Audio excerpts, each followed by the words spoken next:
Uber raises the minimum age for most California drivers to 25, saying insurance costs are too high. Dangerous move, and I'll tell you why. Okay, right now this is only California.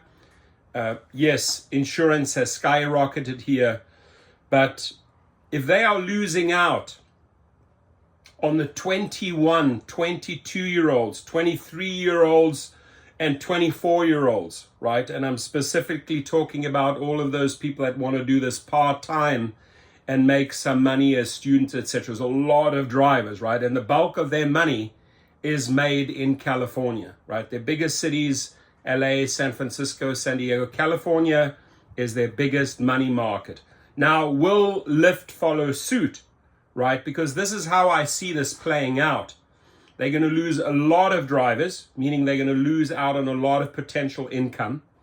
And yeah, sure, they can make their prices a little bit more competitive because they're going to get way better insurance rates. If you see the video that I made the day before yesterday, insurance is really bothering them, right? These high rates. So they are even going as far as reaching out to the Geicos, to the Mercury, and making sure you have your rideshare insurance, right? Because Uber is just being sued left, right, and center. Drivers are getting smarter and smarter.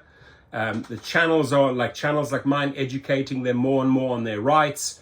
I mean, I've seen record numbers of small claims being filed against Uber and Lyft. And we're going to keep it on because that is rightfully, my friends, your money, right? But what I'm liking and what I'm seeing more and more and more is that drivers are starting to understand their self-worth. What am I worth? What should I be driving for, right? So here, San Francisco, Uber raised the minimum age requirement for most of its new drivers in California to 25.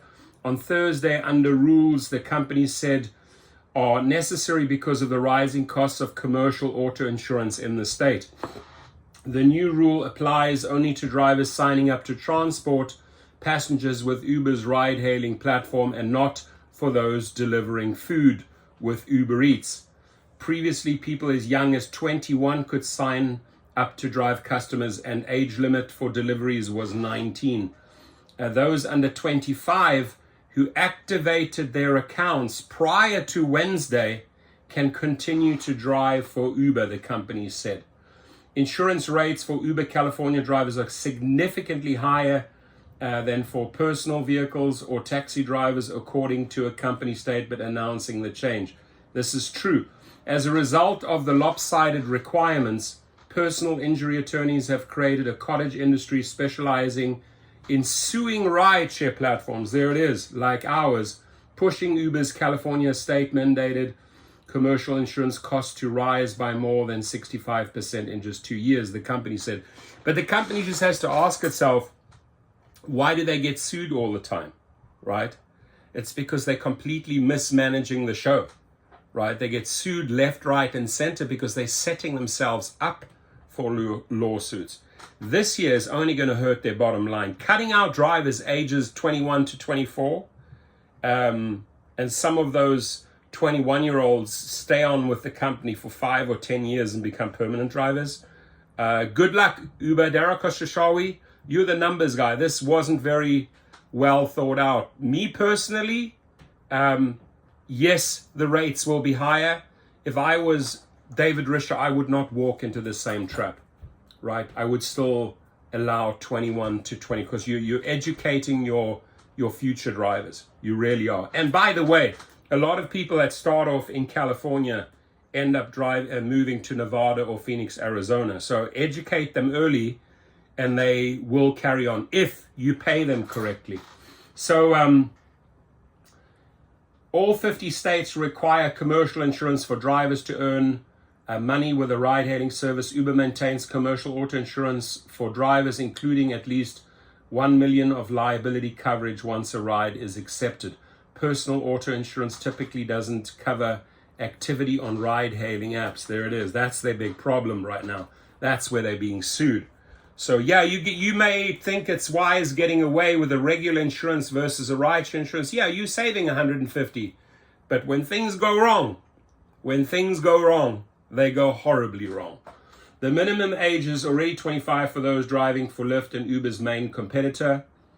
Oh, my mistake. I made a huge mistake here. It says the minimum age is already 25 for those driving for Lyft, Uber's main competitor. So they already have 25. I thought they allowed 21-year-olds in California. My mistake. So Uber's obviously copying Lyft here. They should try and find just a separate insurance provider for California. Anyone that can keep the 21 to 24-year-old crowd going on the platform is going to outsmart the other in California. Starting Thursday, drivers under 25 trying to sign up with Uber will receive an email explaining the new policy and providing a link to more information. If you are thinking of signing up and you get that email, please forward that to me so we can make a video on that and see how they lay it out. I'd be very interested to see what the wording is. The new restriction coincides with a resurgence in passengers following a deep downturn due to the pandemic. Uber is now handling more rides than it did in 2019, raising the company's hopes that it may finally realize its long-term goal of becoming consistently profitable. Realizing that objective has sharpened management's focus on cost control, a factor that may have contributed to the decision to drop 25 and under drivers. Uber's food delivery service, which will continue to let that demographic work as drivers, accounts for 1/3 of the company's revenue. Uber hopes to work, you see, and the reason why they will allow these 19-year-olds in the food delivery, there's no people in the car, right? There's no people in the car. And if things go wrong, those people in the car sue. And that is really Uber's biggest and Lyft's biggest problem. So food delivery drivers, you're safe here. You can start early. Uber hopes to work with state lawmakers and industry experts to discuss legislative and regulatory changes that will improve the experience for all California drivers. Yeah, right. As if you have ever cared about that. As if you have ever cared about that. Ladies and gentlemen, huge shout out to our sponsor, Gig Rocket. If you have been deactivated, let's get you back on the platform. The link is below. What makes this course unique is not only do we file the appeal, but we also go after the lost earnings because of the wrongful deactivation. So you could potentially get several $1,000s back. Have a great day and stay safe, my friends. Your comments.